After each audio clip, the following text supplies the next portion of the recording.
अर्वाचीन और पराचीन का वर्णन। सुकर्मा जी बोले, हे पिप्पल, प्राचीन रूप का चिन्ह तुमसे कहते हैं, जिसे इंद्र आदि सब देव व चराचर विश्व प्रमोहित हो रहा है।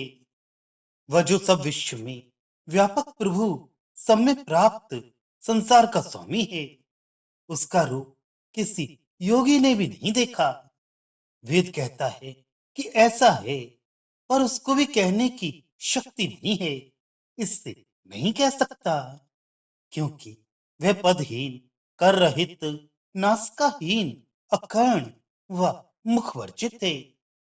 परंतु तीनों लोकों के रहने वालों के सब कर्म क्षण क्षण के किए हुए देखता रहता है।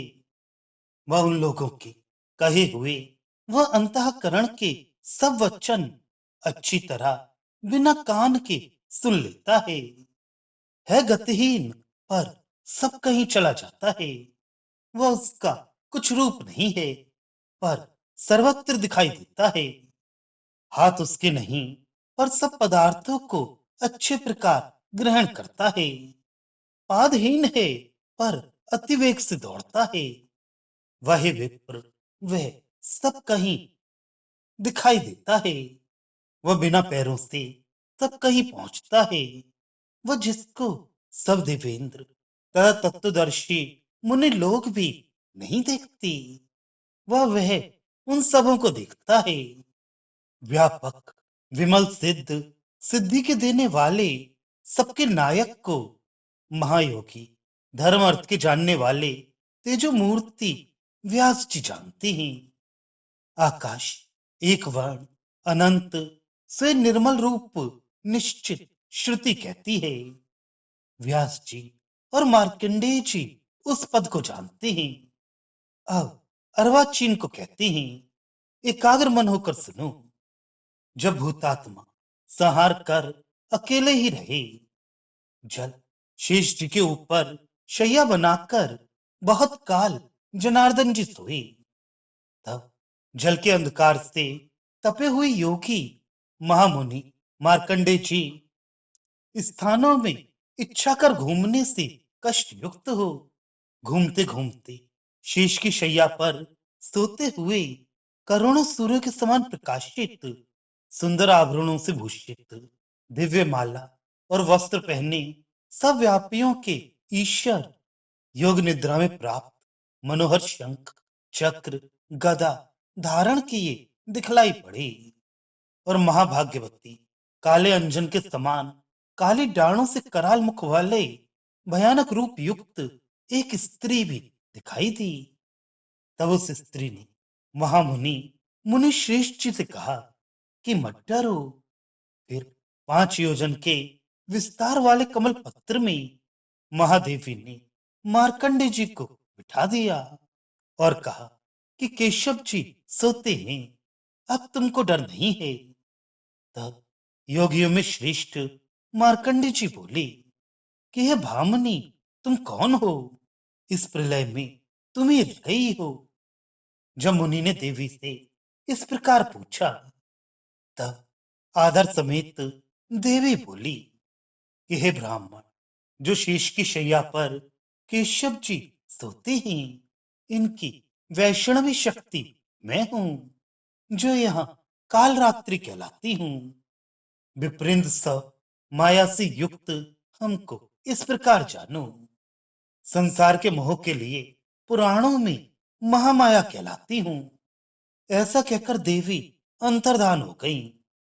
मार्कंडे जी के देखते हुए देवी के जाने में भगवान की नाभि में स्वर्ण के समान दीप्ति वाला कमल उत्पन्न हुआ।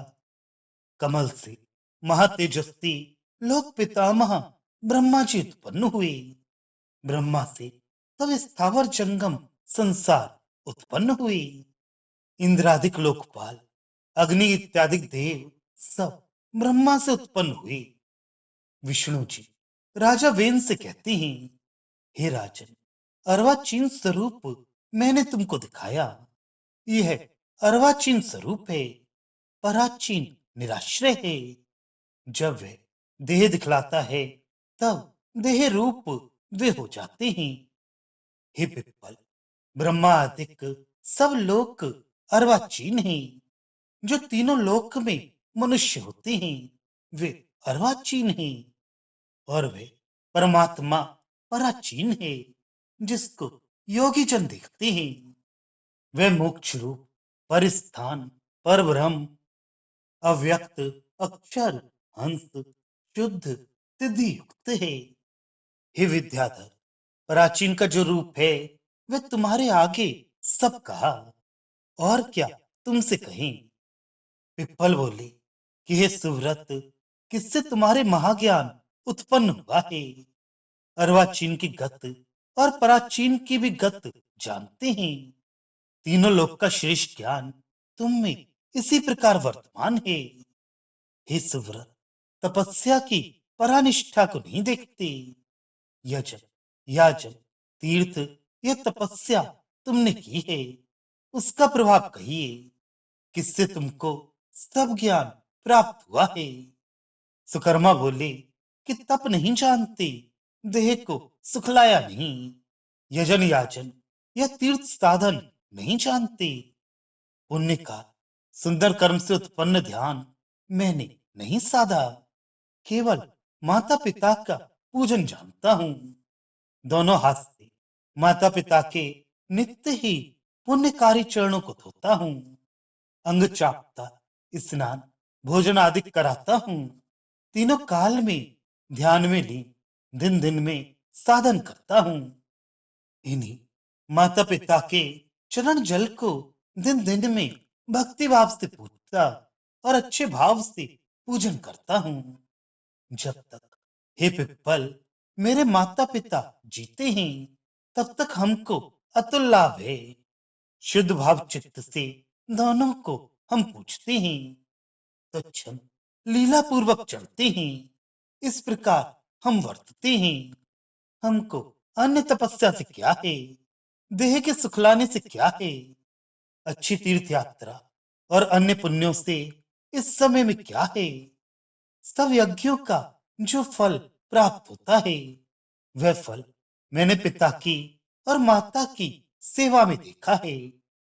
माता पिता की सेवा पुत्रों को गति की देने वाली है। सब कर्मों में सर्वस्व तीनों लोक में सारभूत है।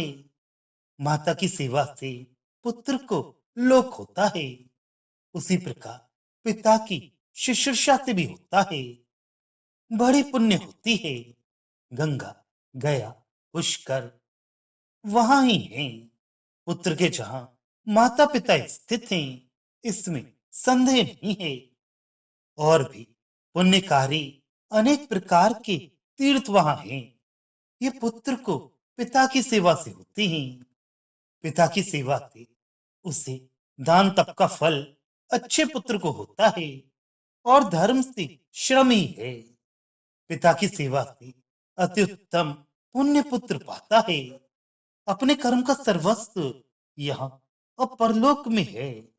जीते हुए अपने माता पिता की पुत्र होकर सेवा करे, उसके पुण्य फल को सुनिए। उसके ऊपर देव पुण्य वत्सल ऋषि और तीनों लोग प्रसन्न होते हैं। माता पिता के चरणों को नित्य ही धोता है, उसको दिन दिन में गंगा स्नान का फल होता है। पुण्यकारी मिष्ठान पानों से जो माता पिता को भक्ति से नित्य ही भोजन कराता है उसके पुण्य को हम कहते हैं। पुत्र को अश्वमेध यज्ञ का फल होता है।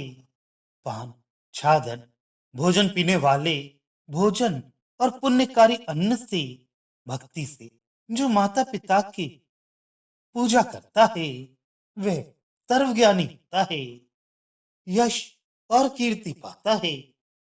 माता पिता को देखकर आनंद से पुत्र बोलता है। उसके ऊपर प्रसन्न होकर निधि उसके घर में बसती है। गौएं सदैव पुत्र को सुख देती और प्रसन्न होती हैं।